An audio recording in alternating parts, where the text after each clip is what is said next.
Assalamualaikum warahmatullahi wabarakatuh. Perkenalkan, saya Dian Rahmadini.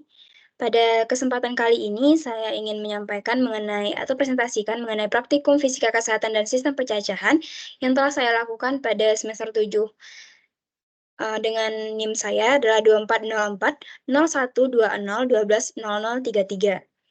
Untuk praktikum yang pertama, itu adalah multi-channel analyzer atau MCA. Ini merupakan praktikum yang ke-8 yang kita lakukan di Laboratorium Radiasi Fisika FSM Undip. Tujuannya, yang pertama adalah untuk mengetahui fungsi dan cara kerja dari multi-channel analyzer atau MCA. Lalu, yang kedua adalah untuk mengetahui puncak energi sumber radiasi sinar gamma.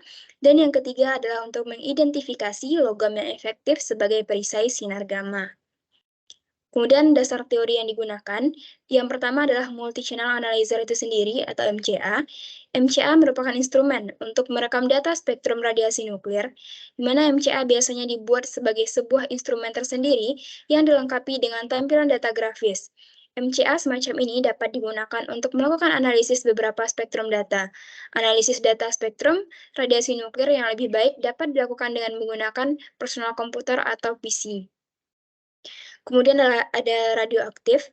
Radioaktif merupakan sifat dari suatu unsur yang dapat memancarkan partikel subatomik atau radiasi elektromagnetik secara spontan. Zat radioaktif merupakan zat yang mengandung inti yang tidak stabil. Peluruhan radioaktif merupakan kumpulan proses di mana sebuah inti atom yang tidak stabil itu dapat memancarkan partikel subatomik. Untuk metodologi praktikum yang kita gunakan, yang pertama adalah alat dan bahan. Alat dan bahan yang digunakan yang pertama adalah sumber gamma cesium-137, kemudian menggunakan PB atau timbal dengan ketebalan 1 mm, 3 mm, dan 5 mm, kemudian menggunakan sensor Casey yang terhubung dengan komputer, lalu menggunakan detektor sintilasi, power supply 1,5 kV, kemudian tiang penyangga dan penjepitnya. Untuk cara kerja, yang pertama kita memerlukan persiapan alat dan bahan yang dibutuhkan, kemudian memasangkan cesium-137 pada alat, lalu menghubungkan alat tersebut dengan stop kontak, lalu nyalakan komputer, lalu buka program sensor Casey pada komputer, kemudian lakukan kalibrasi, lalu hitung radiasi dari cesium-137 tanpa absorber, kemudian hitung lagi radiasi dari cesium-137 dengan absorber berupa timbal atau PB dengan ketebalan masing-masingnya itu adalah 1 mm, 3 mm, dan 5 mm. Lalu ekspor data yang didapatkan dari sensor Casey menuju Microsoft Excel. Dari Microsoft Excel nantinya kita dapat membuat sebuah grafik seperti yang ditampilkan. Dari grafik tersebut nanti dapat kita lihat dari sumbu X itu adalah energi dalam satuan kiloelektron volt, kemudian dari sumbu Y-nya itu adalah cacah, dengan hasil warna biru itu adalah tanpa absorber, kemudian absorber PB 1 mm dengan warna ungu, warna hijau adalah absorber PB 3 mm, warna kuning adalah absorber PB 5 mm, di mana pembahasannya dari gambar diketahui bahwa sumbu X menunjukkan energi radiasi sinar gamma, intinya dalam satuan kiloelektron volt, kemudian sementara sumbu Y menunjukkan jumlah cacahan peluruhan dari nilai absorber. Radioisotop cesium-137 merupakan radioisotop yang memancarkan sinar gamma dengan energi 0,0662 MeV. Dalam peluruhan cesium-137 berubah menjadi barium-137 dengan meluruhkan beta. Partikel beta dan karakteristik energi lemah sinar gamma diserap oleh stainless steel yang digunakan sebagai pembungkusnya, sehingga sumber klinisnya adalah pemancar gamma.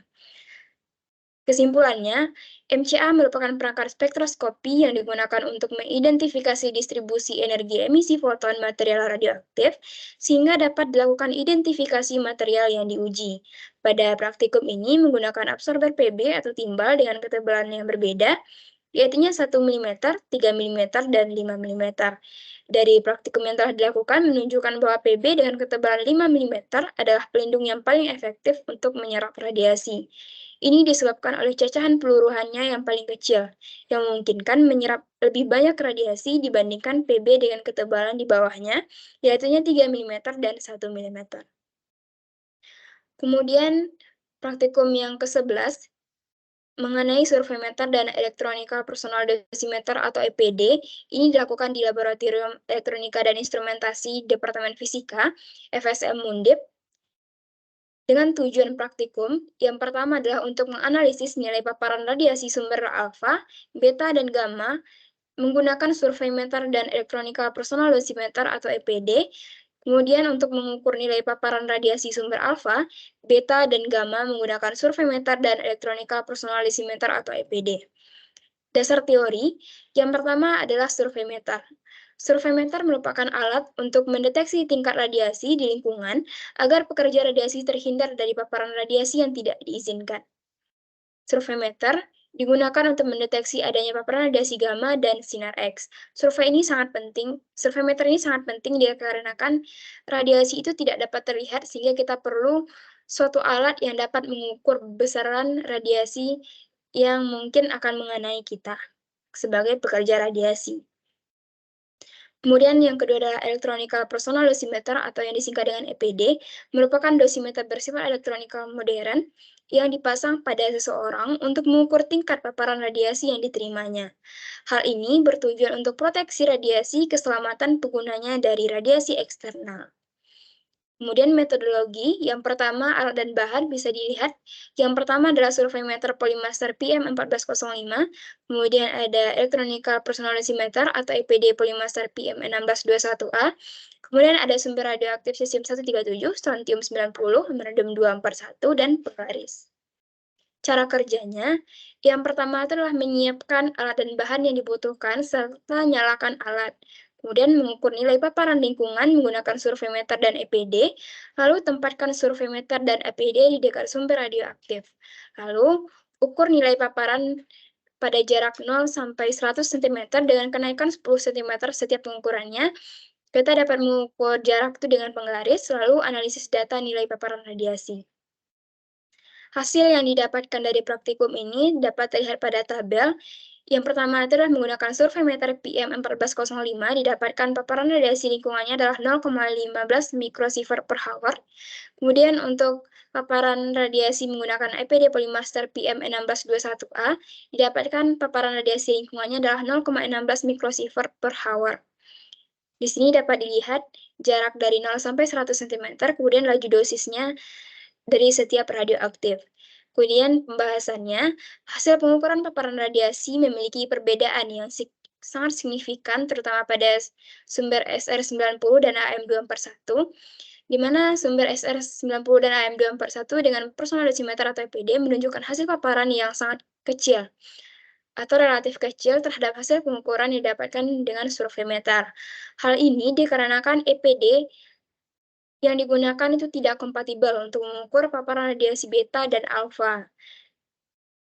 Dan dapat disimpulkan, di sini SR90 ini tidak dapat diukur karena SR90 merupakan partikel beta dan AM241 merupakan pemancar partikel alfa, sehingga disimpulkan bahwa EPD, Polymaster PM1621A ini tidak dapat mengukur radiasi alfa dan beta, sehingga hanya bisa mendeteksi sinar X dan sinar gamma saja. Sementara surveimeter Polymaster PM1405 itu dapat mendeteksi semua jenis radiasi, baik itu sinar X, sinar gamma, alfa, maupun beta. Selanjutnya, mengenai surveimeter praktikum ke-12 yang dilakukan di Laboratorium Elektronika dan Instrumentasi atau Lab Elins Fisika, dengan tujuan yaitunya untuk mengetahui dan menganalisis nilai paparan radiasi dari sumber alfa, beta, dan gamma menggunakan surveimeter. Untuk dasar teori, surveimeter merupakan perangkat alat pengukur radiasi yang dirancang untuk mendeteksi dan mengukur tingkat paparan radiasi di sekitar suatu area atau objek tertentu. Alat ini sangat penting dalam industri nuklir, penggunaan radioisotop, dan di berbagai bidang lain yang melibatkan risiko paparan radiasi. Untuk metodologi, yang pertama adalah alat dan bahan. Alat dan bahan di sini menggunakan surveimeter yang berbeda. Ini merupakan surveimeter rakitan yang dibuat di Lab Elins, kemudian menggunakan cesium 137, SR90, AM241, dan penggaris. Cara kerjanya, yang pertama itu kita memerlukan persiapan alat dan bahan yang dibutuhkan untuk mengukur setiap jenis radioaktif, lalu surveimeter ini didekatkan dengan sumber radioaktif untuk mengukur laju paparan radiasi yang dihasilkan oleh sumber radioaktif. Lalu lakukan variasi jarak pengukuran dengan meletakkan surveimeter pada jarak 10 cm, 20, 30, 40, dan 50 cm dari sumber radioaktif yang diukur menggunakan penggaris, lalu catat hasil pengukuran dan lakukan analisis. Hasil dari pengukuran dapat dilihat pada tabel, yaitu pada jarak 0 sampai 50 cm pada cesium 137, SR90, dan AM241. Di sini nilai laju dosis yang paling tinggi itu adalah 4,37 pada SR90, dan yang paling rendah itu adalah 0,13 pada cesium 137 dan AM241 pada jarak 50 cm. Kesimpulannya, hasil dan analisis dari praktikum ini dapat ditarik kesimpulan bahwa survei meter dapat mendeteksi semua sumber radioaktif yang digunakan, baik cesium 137, SR90, dan AM241, di mana diperoleh nilai paparan radiasi Hambur tertinggi, yaitu 4,37 mikrosievert per hour dari sumber strontium 90 pada jarak 0 cm, dan yang terendah itu adalah 0,13 pada sumber cesium 137 dan AM241 pada jarak 50 cm. Berarti jarak mempengaruhi nilai paparan radiasi, artinya semakin jauh jarak, berarti nilai paparan radiasinya itu akan semakin kecil. Selanjutnya, kita membahas mengenai kunjungan ke BPFK Surakarta yang dilakukan pada hari Jumat pada 8 Desember 2023. Kunjungan ini dilakukan untuk mengetahui cara kerja dari TLD atau Thermoluminescence Dosimeter Reader, atau disingkat dengan TLD Reader. Apa sih itu dasar teorinya? Yang pertama adalah Thermoluminescence Dosimeter atau disingkat dengan TLD. TLD merupakan alat yang digunakan untuk mengukur dosis radiasi yang diterima oleh individu atau objek tertentu. Ketika TLD terpapar radiasi, maka partikel energi tinggi merangsang atom dalam kristal thermoluminescence yang menyebabkan mereka berpindah ke tingkat energi yang lebih tinggi. Ketika TLD dipanaskan, atom-atom ini kembali ke posisi awal mereka, melepaskan energi sebagai cahaya yang terukur. TLD banyak digunakan dalam bidang radiologi medis, industri nuklir, dan lingkungan yang membutuhkan pemantauan dosis radiasi. Hal ini sesuai dengan Perka Bapeten atau Peraturan Kepala Bapeten Nomor 4 Tahun 2013 yang menyatakan bahwa nilai batas dosis untuk pekerja radiasi yang pertama adalah dosis efektif rata-rata sebesar 20 mikrosievert per tahun dalam periode 5 tahun, sehingga dosis yang terakumulasi dalam 5 tahun itu tidak boleh melebihi dari 100 mikrosievert. Kemudian dosis efektif sebesar 50 mikrosievert dalam 1 tahun, lalu dosis ekivalen untuk lensa mata rata-rata sebesar 20 mikrosievert per tahun dalam periode 5 tahun dan 50 milisievert dalam 1 tahun tertentu. Lalu dosis ekivalen untuk kulit sebesar 500 milisievert per tahun. Jenis TLD yang kita amati di BPFK Surakarta itu ada dua. Yang pertama adalah TLD Harshau, yang kedua adalah TLD Bartsch. Yang pertama adalah TLD Harshau. TLD Harshau ini atau TLD Bartsch-Harshau merupakan sebuah alat yang digunakan untuk memantau radiasi personal atau radiasi yang diterima oleh perorangan yang dapat mendeteksi radiasi sinar X, beta, maupun gamma. TLD ini diproduksi di pabrik yang bersertifikat ISO 9001. TLD Harshau ini yang pertama ada TLD Harshau Deep Dose atau pemantauan seluruh dosis, di mana TLD Bartsch tipe ini adalah 8814 Harshau yang memiliki dua elemen TLD CARS 0770 yang digunakan untuk memantau dosis seluruh tubuh atau deep dose dengan human personal atau HP 10. Dengan jangkauan pantauan dosisnya adalah 0,01 milisievert hingga 2 sievert. Kemudian dapat digunakan hingga 500 kali. Selanjutnya adalah TLD Harshau lensa mata. Di sini untuk memantau dosis lensa mata merupakan jenis TLD 700 chip strap yang diletakkan di dalam band yang di dalamnya terdapat filter vinyl. TLD Harshau untuk lensa mata adalah jenis human personal atau HP3, artinya dapat memantau kedalaman hingga 3 mm. Lalu yang kedua adalah TLD Bartsch. TLD Bartsch ini adalah singkatan dari Thermoluminescence Dosimeter Bartsch yang diproduksi oleh Bartsch atau Bhabha Atomic Research Center di India. TLD Bartsch ini adalah jenis dosimeter Bartsch yang digunakan untuk memantau dosis ekivalen radiasi seperti radiasi beta, gamma, dan sinar X yang diterima oleh individu. Alat ini digunakan oleh individu yang bekerja dengan radiasi untuk mengelola dan mengawal dosis radiasi yang diterima. Lalu mengenai TLD bar, itu dapat memantau dosis dari 50 mikrosievert hingga 2 sievert, lalu batch ini terdiri dari 3 elemen, CaSO4, PTFE yang harus diganti dengan setelah 20 kali pemakaian atau maksimal 5 tahun dan disarankan untuk mempertimbangkan penggantian elemen TLD. TLD batch ini mungkin lebih menelan biaya cukup tinggi dibandingkan dengan TLD Harshau, karena TLD Harshau itu dapat digunakan hingga 500 kali. Kemudian digunakan untuk memantau dosis radiasi pada berbagai kegiatan melibatkan paparan radiasi seperti dalam industri nuklir, radioterapi, dan penggunaan sumber radiasi pengion lainnya. Bentuk dari TLD batch ini dapat dilihat pada gambar 2.1. Cara penggunaan TLD, di sini penggunaan TLD Harshau, penggunaan TLD sangat wajib bagi pekerja radiasi yang bekerja di ruangan radiasi. TLD memiliki film batch yang dipakai setiap kali personil yang bersangkutan melakukan kegiatan yang menggunakan sumber radiasi pengion dan disematkan di bagian depan tubuh daerah dada, yakni antara leher dan pinggang. TLD tidak boleh digunakan saat menjalani pemeriksaan medis. Personal TLD digunakan untuk dokumentasi dosis radiasi pekerja radiasi, bukan untuk dosis radiasi medis. Jika sedang tidak digunakan, TLD tidak boleh dibawa pulang. TLD harus disimpan berdampingan dengan film batch control, yakni pada ruangan yang bebas dari paparan radiasi pengion. Suhu ruangan antara 22 derajat Celcius hingga 24 derajat Celcius dengan kelembaban antara 40 hingga 80%. Mungkin sedikit catatan, jadi TLD ini tidak boleh dibawa pulang karena nantinya dapat mempengaruhi nilai dosis radiasi yang sudah tertangkap, dan tidak boleh digunakan pada pemeriksaan medis karena nantinya mungkin bisa jadi mempengaruhi dari pencitraan yang dihasilkan dari pemeriksaan medis. Ini adalah bentuk pemakaian dari TLD Harshau.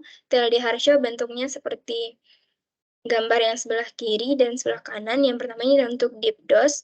Bagian depan itu terdapat tulisan Harshau dengan tonjolan filter seperti bulat yang khas bagian belakang itu menempel pada tubuh yang berisikan identitas dan jendela merah yang melihat barcode kartu TLD. Jadi nantinya tidak boleh terbalik penggunaannya. Kemudian untuk TLD lensa mata, bagian depannya adalah tampilan vinil putih dan bagian belakangnya menempel ke dahi berupa chip TLD mata. Kemudian setelah kita membahas tadi kan ada yang mengatakan mengenai HP atau human personal. Jadi HP ini pada TLD ada 3, yang pertama itu ada HP 0,07, digunakan untuk permukaan kulit. Artinya, permukaan kulit itu dapat memantau dosis radiasi hingga kedalaman 0,07 mm. Jadi dosis radiasi itu dapat ditangkap pada permukaan kulit hingga kedalaman 0,075 meter. Begitu juga dengan HP3 dan 10. HP3 ini digunakan untuk lensa mata, jadi pada lensa mata dapat dipantau hingga kedalaman 5 mm. Lalu HP10 digunakan pada seluruh tubuh atau deep dose, sehingga pantauan dosis itu hingga kedalaman 10 mm. Mungkin sekian yang dapat saya sampaikan. Jika ada kesalahan saya mohon maaf, mungkin dari segi penyampaian atau ada typo. Mohon maaf atas segala kekurangan dan terima kasih atas segala perhatiannya. Wassalamualaikum warahmatullahi wabarakatuh.